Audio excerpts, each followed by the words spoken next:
Thanks very much, Jez. And could I invite our panelists up to the front? I've been told I need to manage time ruthlessly by Ruth Barson. We're only about 8 or so minutes over time, so hopefully we'll be very efficient in terms of this panel. Hello, everyone. I'm pleased to welcome you to the first panel discussion for today, the topic of which is the promise of independent or institutional law reform. Before I introduce the members of the panel, let me introduce myself. Between 2020 and 2024, I was Special Counsel and Team Leader for one of the inquiries at the ALRC. In my final year at the ALRC, I was Acting General Counsel, which is the former name of the position that Ruth Barson now occupies as the Executive Director. In that position, I succeeded Matt Corrigan, who I think will be with us tomorrow, but hasn't yet arrived, representing the Queensland Law Reform Commission. During my time at the ALRC, I was privileged to serve 2 presidents, Justice Darrington and Justice Bromberg.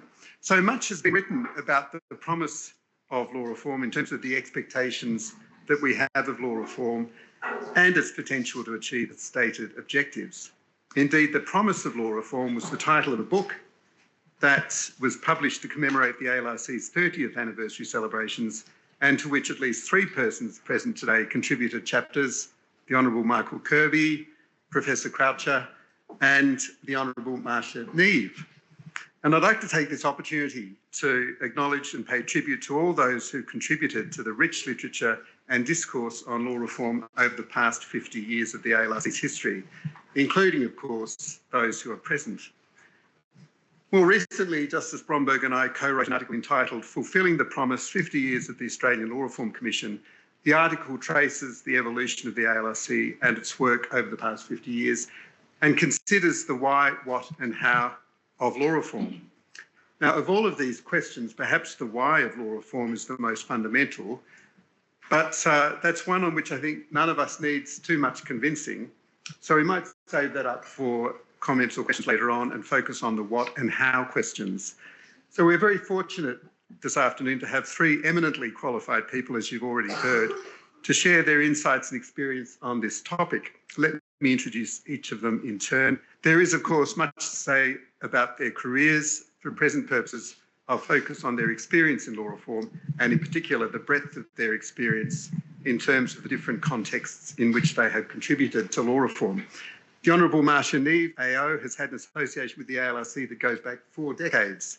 In the 1980s, she was the Research Director at the New South Wales Law Reform Commission, and I understand often talked to the ALRC about law reform issues. Subsequently, Marcia was invited to join various ALRC advisory groups. Between 2024 and 2025, Marcia was a part-time commissioner of the ALRC for the purposes of its reference on reforming justice responses to sexual violence.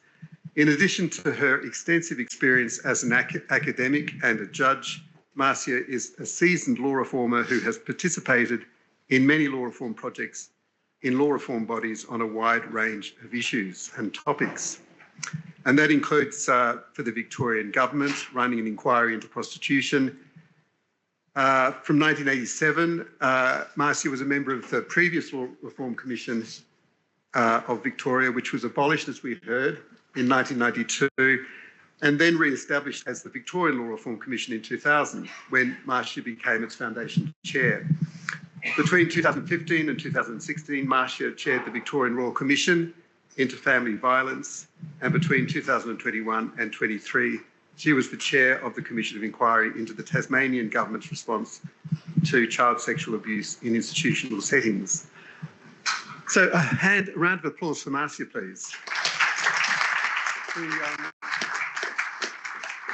The Honourable Dr. Jennifer Coate AO has had an equally varied and impressive career in law reform in a range of different contexts over the last 4 decades.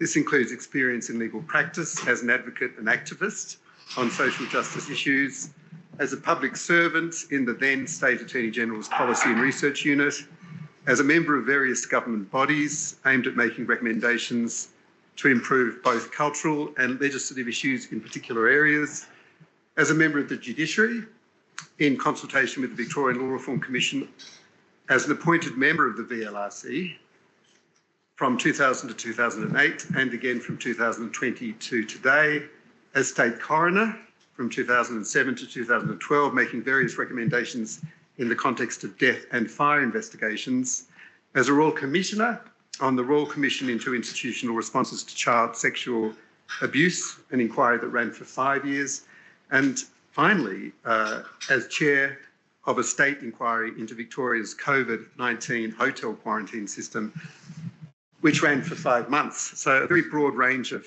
inquiries in which Jennifer has been involved. Last but certainly not least, the Honourable Justice Bromberg. Yes, please put your hands together.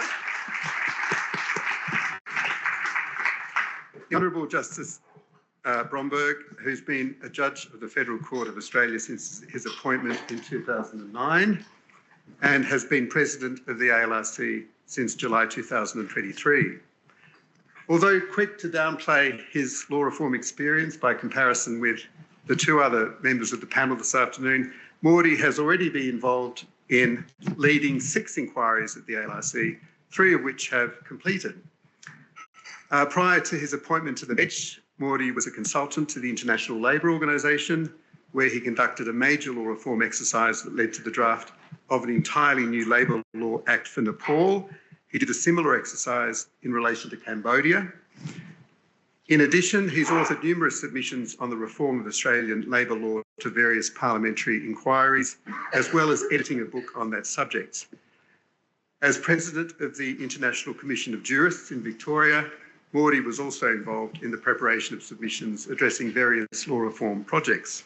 So without further ado, let me ask each of our panel members the first question, and this builds on something that you said in your opening remarks, Mordy, and that is that law reform is a bit of a crowded field. There are lots of bodies that do law reform, parliamentary inquiries, ad hoc royal commissions, departments of government.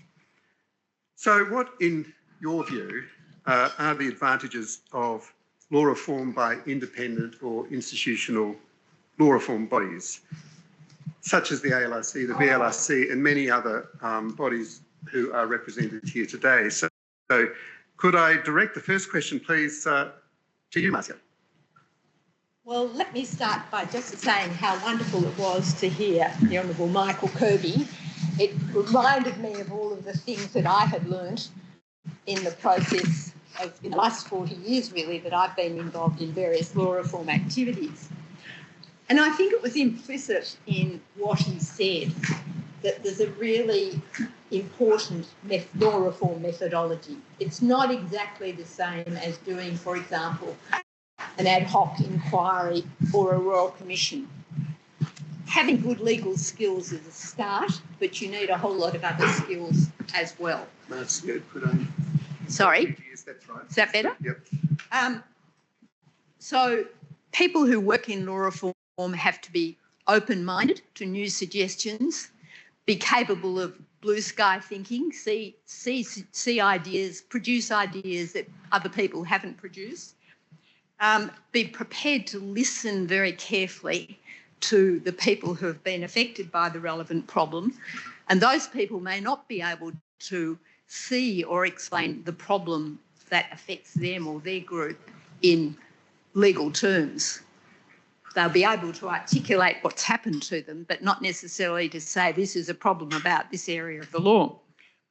I've worked with some wonderful, enthusiastic, intelligent staff in all the areas of law reform that I've worked in, but not surprisingly, it takes people time to build up those skills. They're not just the same skills as you require to be a good lawyer. A standing law reform body can develop techniques, can guide staff in how to use those techniques. Even the accomplished lawyers and judges who are appointed as commissioners may need to learn something about law reform methodology, about how to do law reform. It's quite a different skill, I think, from the skills that you have as a practicing lawyer or as a barrister or solicitor or an academic. So I think that's one of the arguments that I would make. Perhaps I should backtrack a little bit and say that what do I mean by law reform methodology? The first thing is problem identification. How do you actually describe the issue that you're looking at? And you'll have terms of reference, and with any luck, there will have been a discussion between the Attorney General's staff, and the head of the law reform body in defining those terms of reference. But you won't always get them. You won't get very precise descriptions of the areas that you need to look at. And I think that defining the problem, what is the problem we've really got to pursue, and then coming up with a range of possible solutions to that problem and testing those solutions in the process of your consultations is an important part of law reform methodology. And as I said, I don't think that's necessarily a skill that you learn. Even if you're a superb lawyer or a wonderful judge, you may not have those skills when you begin that law reform journey. Thank you, Marcia. Jennifer. Thanks, Marcia, and I certainly endorse everything, all the observations that you've made. I too would like to pay tribute to the Honourable Michael Kirby for so many and varied reasons, but I'll just focus on your address to us today, which I found reassuring and inspiring and energising. So I really thank you for your thoughts, but also that it, in my view, sets the scene for emphasising the importance of the independent law reform commissions. In preparation for some remarks that I wanted to make today, I took the opportunity to look at the second reading speech of the then Attorney General that introduced the current Law Reform Commission Act in Victoria today.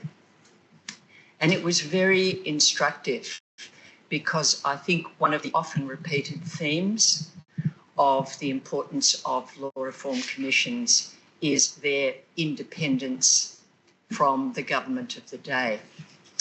And to that end, the second reading speech of the then Attorney General, the Honourable Rob Hulls, who will be joining us tomorrow, I'm very pleased to learn, was that he spoke in the second reading speech about the integrity and authority, there it is in Hansard, those words, the integrity and authority of an independent law reform commission. And what's important about law reform commissions holding integrity and authority is, of course, it enhances the power and authority of the advice that the Law Reform Commission gives to government and the power of those recommendations. And the standing body, the institution of law reform, let me just contrast it in one, I think, important feature as distinct from, say, royal commissions or inquiries, is often as law reform commissioners we get referred complex and difficult social, sometimes political and ethical issues. And we set about assiduously to address those in the way in which Marcia has described on law reform commissions. And I just want to pause for a moment to contrast the way in which royal commissions get appointed. Often royal commissions, and we just have to look at, say, the last 10 years of history in this country, both at a national and state level. Often the impetus for the appointment of a royal commission is a very knotty, hot issue that has caused public outrage or public distress or public concern. So when that royal commission gets appointed in the wake of that public outrage, distress or concern, unfortunately, what can happen is the focus becomes who are these Royal Commissioners? What's their backgrounds? Suspicions aroused about whether or not particular individuals are being appointed as a fix for a government problem to distract from a government issue. And my experience has been that does not happen inside law reform commissions. That same concern is simply not there. And I think that's a really important differentiation and value of the standing body of law reform commissions. And I'll just say one other quick word about the permanency and value the value of the permanency of that body. So Marcia has already spoken about the institution holding the skills and fostering the development of those skills. That is far more difficult inside ad hoc inquiries, whether they're royal commissions or other based inquiries. And indeed, again, my experience has been it's often difficult to hold staff in those environments because very competent and very experienced people will come in, but as they're seeing the end of that particular inquiry or commission coming up, understandably, they're looking to have themselves re-employed, and that is a real issue. It is a crowded field, and I don't want anyone to think that the comments that I'm making are to be negative or dismissive about other forms of law reform. I think there's room for all of us out there, but we're talking in particular focused on the values of the standing body. So I could go on, but I'm not going to. I'm going to let Mordy have a say as well. Thank you, Jennifer. Mordy, would you like to go on?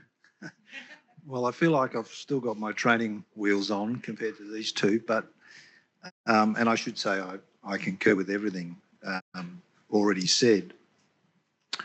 But there's no doubt in my mind that institutional law reform is best capable of delivering reform of the highest quality compared to other sources of law reform, such as government departments or parliamentary inquiries, and perhaps even royal commissions. I see royal commissions as having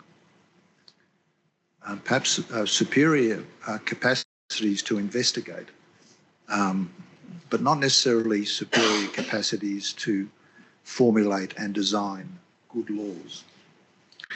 I think institutional law reform has essentially the following advantages, and I would start with independence. Independence from government, independence from all comers is at the core, I think, of our advantage. We give frank and fearless advice. Unlike perhaps government departments, we don't tell government necessarily what they want to hear. We try and come up with the best solutions to the identified problem. That sometimes doesn't win us a lot of friends and garner us a lot of work. But I think it's important. I also think that our independence provides us with a resource, a really important resource that none of the others have, and that is our access to judges, our access to leading experts, not only in Australia and all around the world. I've been amazed since I've been at the ALRC to see so many judicial officers, so many experts give freely of their time for no reward. And they would not do that. Certainly the judges wouldn't do it if we were not independent. So independence, I think, provides us with an advantage. I think that our actors are not ad hoc is also important.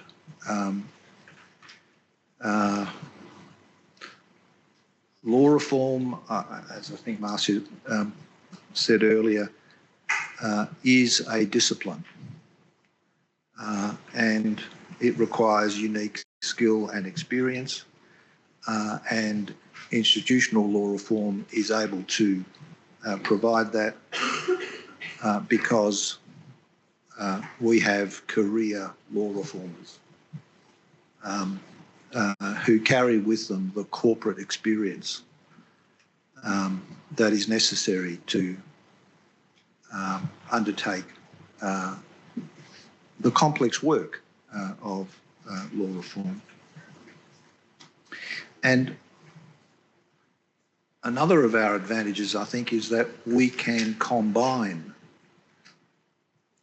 career law reformers with all of the skills that they have with subject matter experts who can be brought into the team to deal with the subject matter of the inquiry. And we're quite focused on that at the ALRC at the moment, and maybe it's in somewhat of an experimental stage, but I hope it's working well. I've always thought that it's dangerous to leave law reform to subject matter experts. That you need a combination of law reformers and subject matter experts. I'm reminded of an occasion when I was invited to speak at a panel like this on the subject was the reform of defamation law. And the room was full of subject matter experts, silks, judges, all with enormous expertise and experience of defamation law. And I sat there, didn't say much for a long time, and I was a little curious as to really what was going on, because 20 or 30 minutes into the discussion, all that we were hearing were the little kind of oddities in the law. Yesterday's problem in court, last week's procedural difficulty. It was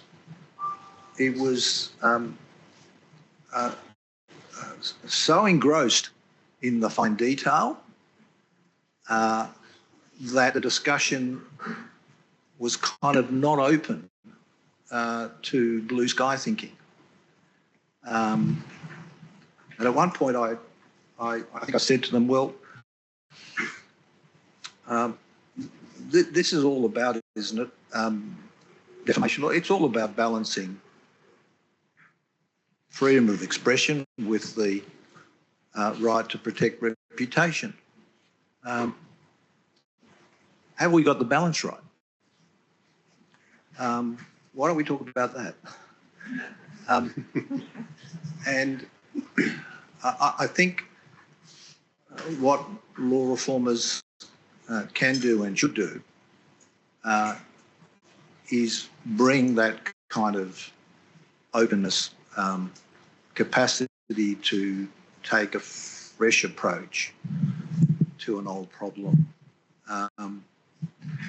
And that's why I think having the subject matter expert together in the same room with the law reformers is important, and it's an important advantage that we have. I also think that we utilise evidence gathering techniques are far superior to most other law reform processes. Something Michael Kirby talked to our staff earlier this morning about was the consultation processes that the ALRC developed. And the thoroughness with which consultation needs to be done,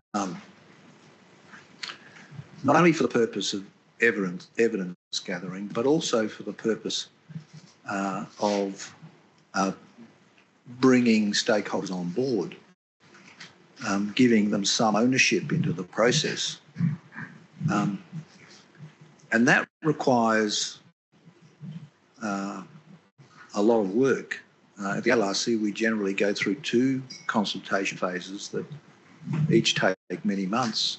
We go through a problem identification phase where we consult about, what is the problem in the law that we're looking at, and then we'll go through a consultation testing the possible solutions that we've come up with. That consultation process is very important, very useful. It takes time. It's not what a government department or a parliamentary inquiry can offer, but it is what institutional law reform can offer. And I think in our evidence gathering, we also have the advantage of being able to look to not only domestic comparisons that might be available, but also international comparisons. And they're all very valuable. And when you put it all together as a package, I think we can do really good work.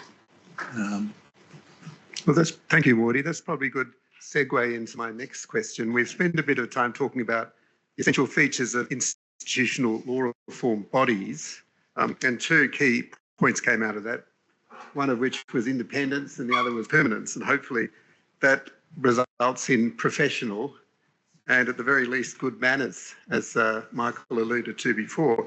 I'm interested to get your thoughts on what are the essential features of good law reform in terms of how one might measure the work that law reform bodies do. Mordy, you mentioned the extent to which there's a need to consult with non-subject experts, and that would include non-lawyers. And in fact, I think, Michael, you had written at one point that law reform is too important to leave to the lawyers. So I'm interested to know, how do we know when we're doing it the right way? How do we know when we're achieving the outcomes that we want, bearing in mind, of course, that it depends on whether governments take up the recommendations and implement them. But how do we know when we're doing law reform right? Marcia, your thoughts on that, please. I have a couple of thoughts. One is we all know that when you do law reform, there are some groups that it's very hard. Sorry. It's hard to get the views of some groups. That should be okay. Yep. It is. It wasn't turning green. That was what was tricking me. I see. Thank you. There are some groups that it's very, very difficult to get them to express their views. And part of the reason for that is I think that there are some disempowered groups, and I think particularly of First Nations people, who feel that they're asked again and again to make submissions or to come to consultations, but that they don't get very much back. And I think it's really important to build trust with those bodies, and perhaps have some way of establishing ongoing relationships so that there are people that you know in those communities that you can go back to and say, look, we're now consulting on this particular issue. Can you give us some help on who the useful people would be? Now, we do that in the context of legal experts. We don't necessarily do that in the context of experts from experience, people, as I said, people from, for example, First Nations communities. So I think that's really important. I think that building trust by establishing relationships. And a nice but very old example that I wanted to use for that was the New South Wales Law Reform Commission's work on accident compensation, which sadly never got up and was strongly opposed by lawyers. But in that reference, I think we did a very good job establishing relationships with people with disability. And in fact, we did quite a lot of interviews with people with disability, and we actually hired people with a disability with the appropriate skills to conduct those interviews.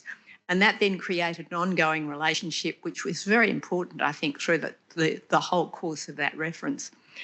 But the other thing, I think, is that we need to be very careful that we provide for the collection of data and we use the data that's out there. And I think one of the things that I'm sometimes a bit disappointed about is that the timeframes that are given to law reform commissions to do their work don't allow for the collection of empirical data which shows how systems are operating. Now, most recently, I've been involved in the ALRC's work on sexual offences, and because we were looking at laws across Australia, it would have been really wonderful to see whether there were higher levels of content or discontent in different states, because you might then have been able to say, well, it looks as if these reforms in this state are working better than what's been done in another state.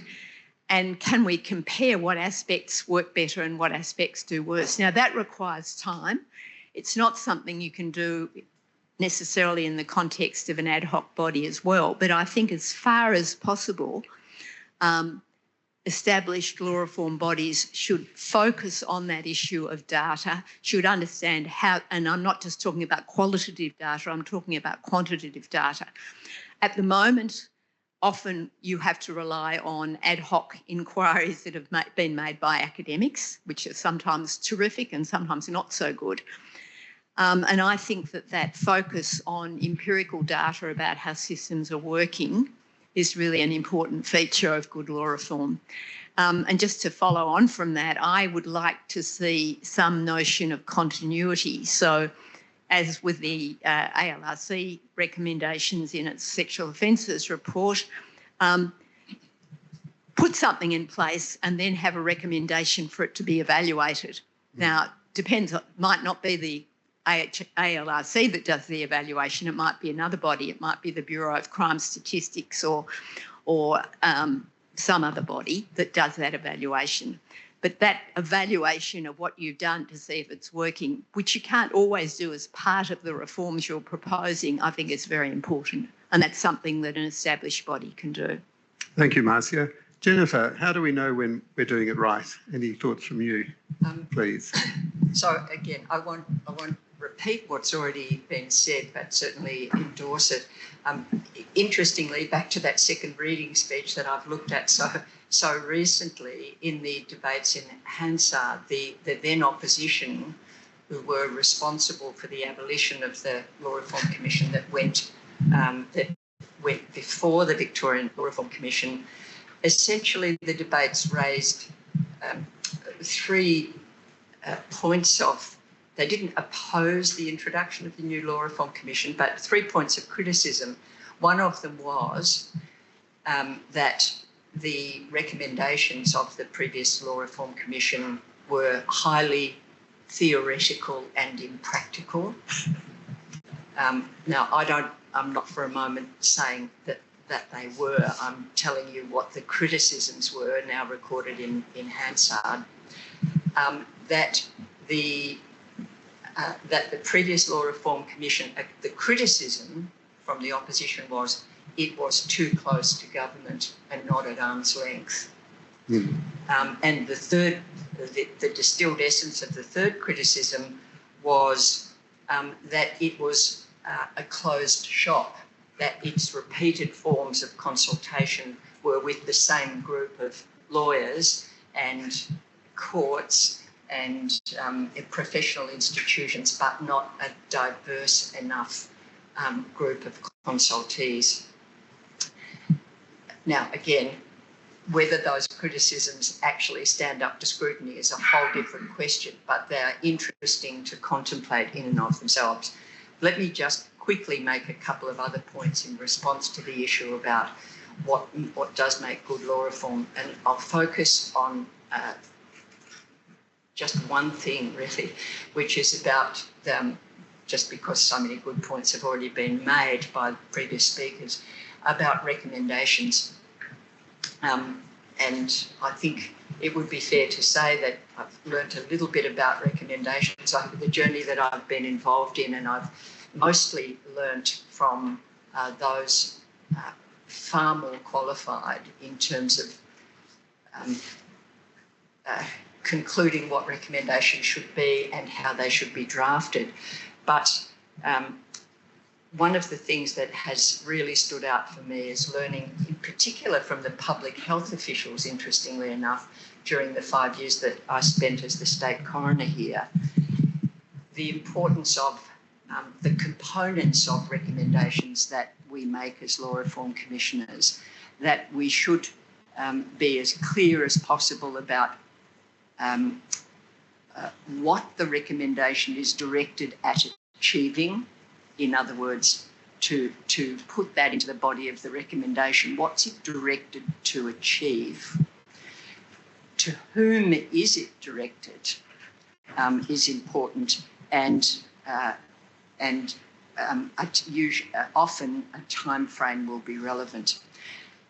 The point that I want to make connected to that, and in particular in this forum of like-minded and engaged people, is to think about whether or not, and some of you may already have that in your model of law reform, but whether or not we as permanent institutions should be thinking about making a response to our recommendations by the recipients of those recommendations mandatory.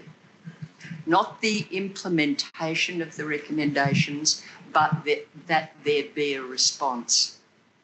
And if you're looking for a model, the Coroner's Court Act in Victoria has a model of requiring a mandatory response from the recipients of the recommendations from coroners, containing a statement of action, if my memory serves me correctly, of the intended response of the recipient, be it a statutory entity or a minister or a government department. The value that the second part of the model in the Victorian Coroners Act is that when that statement of intention or statement of response is received, the coroner, unless the coroner otherwise orders it, must publish it on the internet. So it's there for all to see. It enhances transparency and openness, but also for those interested parties who are following what the in that particular model, what the coroner has recommended, can know what the government's response is and can hold them to account and can follow it up. And the reason that became so important at coroners, and indeed I was reminded of it when I arrived at the Royal Commission into Institutional Responses to Child Sexual Abuse. When our researchers started on the Royal Commission, getting my commissions confused, on the Royal Commission, one of the first tasks was, let's find out what inquiries, previous relevant inquiries, have recommended before, so that we're not repeating the ground, and that so we know where we're starting. And then the next question is, what has happened to those recommendations? And the sad answer was it was almost impossible to find out what had happened to those recommendations. So that's why I say let's think and talk about whether or not we as institutions should be approaching relevant governments to say, Not that our recommendations are mandatory to be implemented, because that creates a whole range of problems that I don't think add value to our work, but that the response and this statement of intention be mandatory. Thanks, Jennifer. We're 5 minutes over time, but no criticism at all. I'm just ruthlessly trying to keep time. I know, Marcia, you've got something you'd like to say, and then perhaps I'll defer to the President as to whether he'd like to say anything further, and if so, for how long. Marcia. I was just going to say that I think that's a very, very interesting suggestion. Mike is now. Yep, it's okay. I think that's a really interesting suggestion. The other way to do it is to recommend, to include in your recommendations provision for somebody who has that role of overseeing implementation and reporting on implementation. And that was certainly done by the Royal Commission into Family Violence. And so we had 5 years of reports from the implementation monitor who could say this has been done, this hasn't been done, this has been done, but it didn't work in the way intended. And I think that might be a model, something that standing law reform bodies could think about, making a provision for some sort of implementation overview in the future. That's all I wanted to say. Woody. Well, I think I can be relatively short by trying very hard to keep away from the detail and just sticking with a bit of an overview. David Goddard, a former judge of the High Court in New Zealand, who currently lectures in law reform, including at Melbourne University, wrote a terrific book. I think the title, I'll try and get the title right, How to Make Good Laws, I think is the title.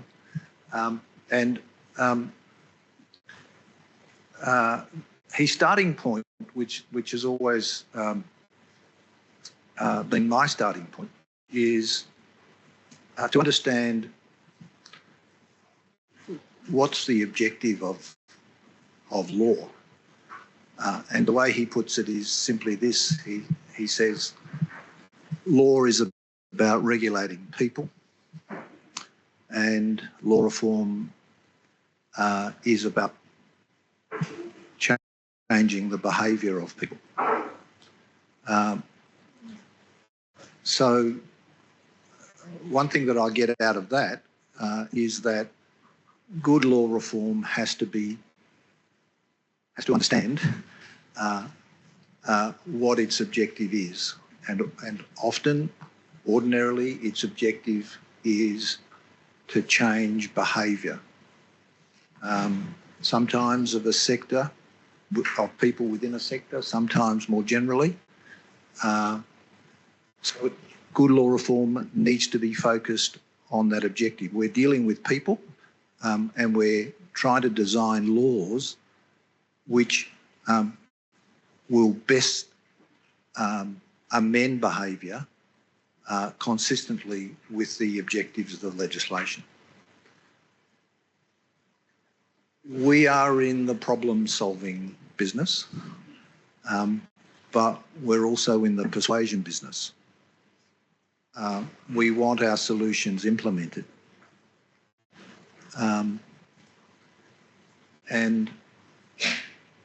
I think it's important also to keep that in mind. But ultimately, good law reform is about good quality people, people with the skills and expertise, doing law reform according to good quality processes. And some of those we've already spoken of. Keeping in mind the ultimate objective, and that is that we're trying to solve a problem, which means that the first thing we have to do is properly identify the problem, and then through principled, evidence-based techniques, identifying the solutions, testing the solutions, and then, and I think very importantly, in our task of persuasion, providing good quality reasoning supportive of our recommendations. Thank you, Mordy. That's been a really interesting session, I think. If there's one thing that came out of it in my mind, and that is the need to go beyond law reform, if you like. And I can't help but think of the logo or slogan that's used by one bank in Australia, more than money. Maybe to distill all of this into one logo, it's more than law reform. Anyway, could you put your hands together with me to thank our panellists? Thank you very much.